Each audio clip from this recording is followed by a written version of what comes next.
হয়তো বহু বছর পরে আবার দেখা হবে আমাদের কোনো এক ব্যস্ত শহরে, না হয় হঠাৎ চলার পথে। তখন দুজন দুজনার দিকে চেয়ে থাকবো অপলক দৃষ্টিতে। অনেক কিছুই বলতে মন চাইবে, কিন্তু মুখ দিয়ে কোনো কথা বের হবে না।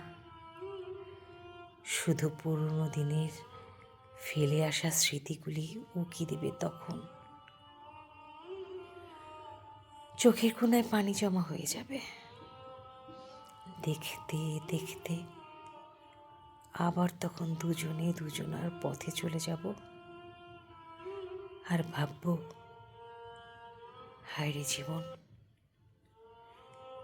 এমনটা না হলেও তো পারতো।